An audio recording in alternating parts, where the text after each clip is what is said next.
and 2 opponents. So sometimes you look at those records and you can forecast the future a little bit. Now you look at these records of our next fight, you don't have much in front of you.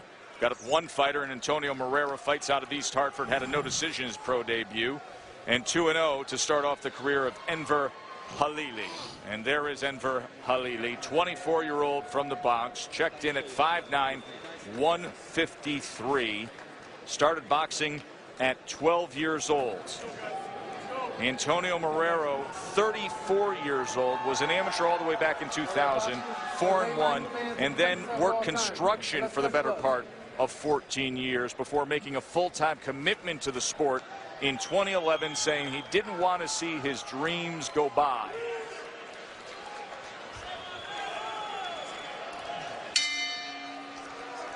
So Halili and Marrero, with Eddie Cotton as the referee, 4 rounds. Well, I know who my wife Elaine would be cheering for. Undoubtedly, I can tell by the trunks. Yeah, if she was watching, and I hope she's watching, I know she's rooting for Halili, who's Albanian. You can see right on the back of his trunks there. Same nationality as my wife, so I'm sure there's a little pulling in that direction for the Albanian fighter in red. 10 years younger is Halili. At least he's been tested. You know, you always wonder about these fighters coming up when they're young. Have they been tested? When will they be tested? His last fight was very close, a majority decision. So wide sweeping right hand by Marrero. He's been in the fire, and he might be in a fire again here tonight. That was a fat right hand, but it found the target. And now Halili goes to the belt line. There's a clash of heads on the inside. Don't see any blood for right now. We have a rivalry here. Halili from the Bronx, or at least living in the Bronx, and Marrero, Brooklyn. The old days, that was a big rivalry, Brooklyn and the Bronx in boxing. And then Marrero navigated his way north to train at the Bare Bones Boxing Gym in East Hartford for the past couple years, where he also teaches some classes. Halili started off in kickboxing, had 19 wins.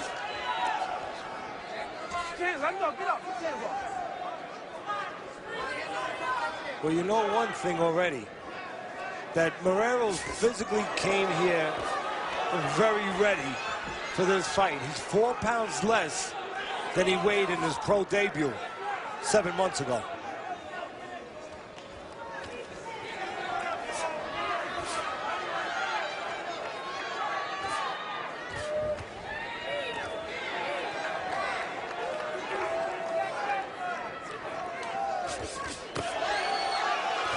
Covered up, and Halili let his hands go.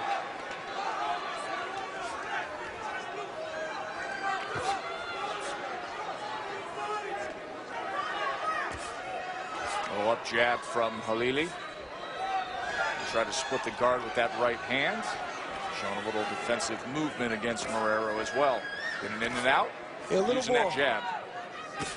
And then brought the right hand behind the jab and scored against Marrero. Yeah, more versatility early on being shown by Halili. Once again, we invite you to log on to the Friday Night Fight Facebook page and join in Teddy Atlas with the live scoring all night long. Oh, there's counterpunching, and this is how you do it. You let the guy walk in. Right here, Halili with the right uppercut, and then puts the left hook up top and gets Marrero to do a little two-step, even though he didn't want to do a two-step. Marrero wincing there after that punch landed. Round number 2 here. Joe Tessitore, Teddy Atlas with you at Mohegan Sun in Uncasville, Connecticut. Good action in that first round between these two fighters.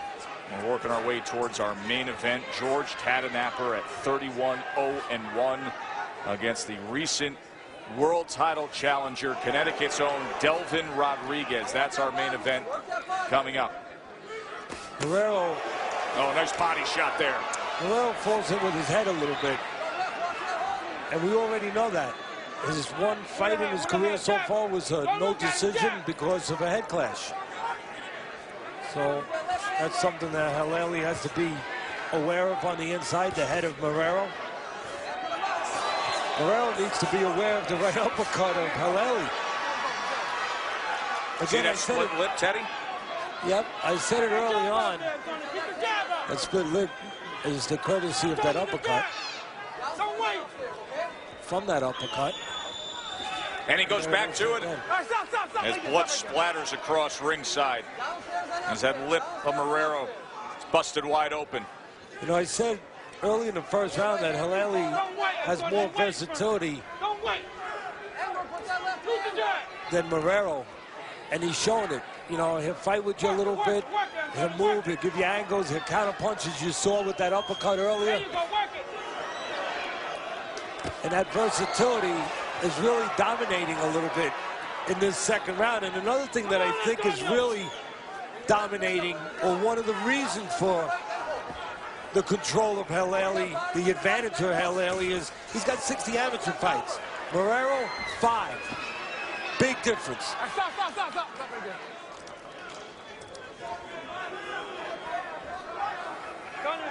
Jab it in. Step over. You're waiting for him. Don't let him set it up. Keep stepping with that head. When you have 60 amateur fights and you're fighting someone with 5, you have a big advantage because obviously with that experience comes confidence, comes know-how, and comes comfort, relaxation. In a forum, in the ring, that is not natural to be comfortable. It's not natural to be relaxed. And that's a big advantage for Halili, and he's shown it right there. Knew what to do, good presence of where he was. Got his punches off, and then before he got trapped on the ropes, he made that little step turn. Sit on it. Come on, sit on it. And he does it again. He positions himself where he's in the middle of the ring, away from the ropes. Doubling up that left hand was Halili, coming to the end of round number 2. Good action. As we work our way towards our main event, we heard from Delvin Rodriguez. Bernardo checks in with George Tadenapper. Bernardo? Thank you, Joe. And you know, this is the first main event fight for George Tadenapper, and he's never been past 7 rounds, so he's stepping up in competition. Our Fighter Facts are brought to you by the United States Marine Corps. Tadenapper is a fighter who's very proud of his Native American heritage. He's of Comanche and Choctaw descent, and he heads up the tribe's diabetes program. 31 of his 33 bouts have been in Oklahoma, and he's ready to prove himself, and he says he feels less pressure as an underdog. He turned pro at 25, and he's learned on the job as he had no amateur experience, but he did wrestle. He fought in MMA and also in the tough man competition. He's got 74% of his victories by knockout, but nonetheless, he knows he's in for a tough fight, although he says he doesn't feel Delvin wants it as bad as he does. We'll find out tonight. Somehow he's gotten into the mind of Delvin Rodriguez, I guess, then, Teddy, huh? So George Tadenapper, very popular back home in Oklahoma, has fought all but 2 of his 32 fights there. Be coming up in our main event. Spars back in Oklahoma with former Contender Show winner Grady Brewer, who's been known to pull off an upset or 2 on Friday night fights. We'll see if that can transfer over to the cause of George Tadenapper, who's in tough tonight, taking a step up against the well-proven title challenger Delvin Rodriguez. That'll be coming our way as we're into round number 3 here between Halili and Marrero. You know, it's funny that you would use that as an example. Grady Brewer has been known to pull off an upset or 2 on our head. When he's done it with the right hand. That's right. And if Tadenapper is going to pull off what would be a huge upset, I think it would have to be with the right hand. Keep slipping, Antonio. Keep slipping. You'll find out if you're how clairvoyant you really are. There's that uppercut again. It's been working since the first round for Halili. Hey, there's an old saying, it's not broke, don't fix it. If you keep landing a right uppercut, keep going with it. That time, Marrero showed that he had his own right uppercut too, and he landed it on Halili. I like how he finishes with that left hand to the body when he has the opportunity. That uppercut's going to be more and more available, it looks like to me, for Halili. Marrero's starting to lean forward a little bit. The reason why it's so available, that uppercut, is Halili, he covers up good, but he doesn't move his head for the most part. Stays right there in the middle. You can split the guard, or you can go to the body because the elbow's out. And Halili went to the body really well a moment ago on Marrero. That's a good idea to mix it up a little bit, you know, Joe? I mean, you're throwing that uppercut inside, you're landing it to Marrero, and then every once in a while you throw it to the body, so you keep him a little off balance, you let him respect downstairs, and then you bring it back upstairs, and you might find that pathway open.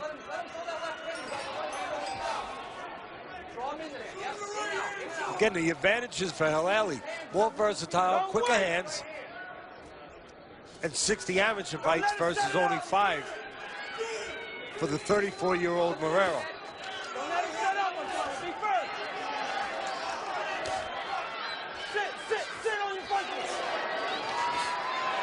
Right uppercut again. And there's a straight right hand that he mixed in against Marrero. Boxing, nothing strange to the Halili family. Halili has a younger brother who's a pro. 8-0 as a professional prospect. Skender, junior middleweight. Has 8 knockouts. Came up with a win this past January. 6-round TKO of Robert Crespo. See, you saw that navigation again of Halili. Good presence of where he is. He got off a moment ago and then made that step turn around Marrero. You know, if one door is closed, well, go find another door. The uppercut door was closed. He tried the other one. Didn't get in real clean, so he went to the body. Halili showing that he can find more than one way to skin the cat.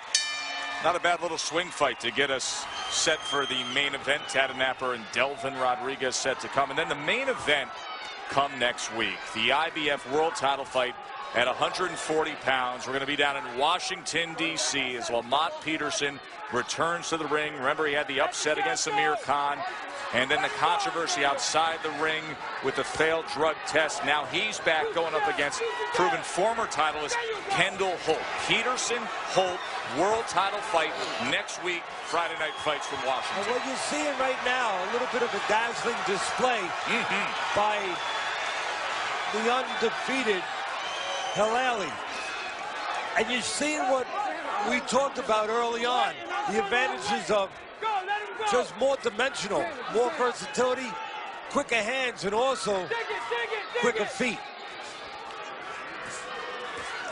You, the fans at home, 3 rounds to zip. Halili, you can join in and score along on Facebook. Friday Night Fight page on Facebook. Click on the live scoring. You can jump in at any point. We open it up every round. There's another right uppercut from Enver Halili. Yeah, and until Marrero does one of 2 things, that right uppercut will continue to be available to Halili.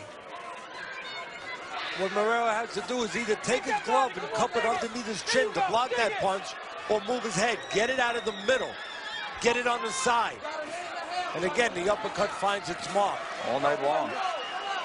I hope I'm pronouncing Halili's name right. Oh, you're nailing it. If I'm not, when I get home, you're going to hear it. My Albanian wife is going to say, you call fights pretty good, but you know nothing about pronunciation of Albanian names.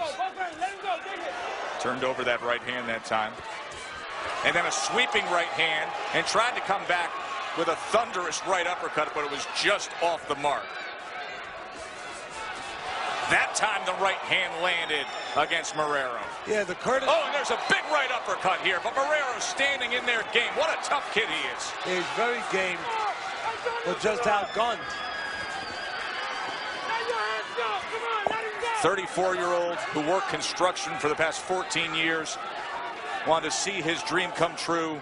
Went back to boxing, turned pro, and he's in tough tonight against the 24-year-old from the Bronx. And again, Halili can just do so many more things than Marrero. Marrero very game, as you said, but just walks in the front door, one-dimensional, right in front of you. And you can see Halili, he can fight inside, he can take it outside, he can take it to the side, as he's trying to do right there.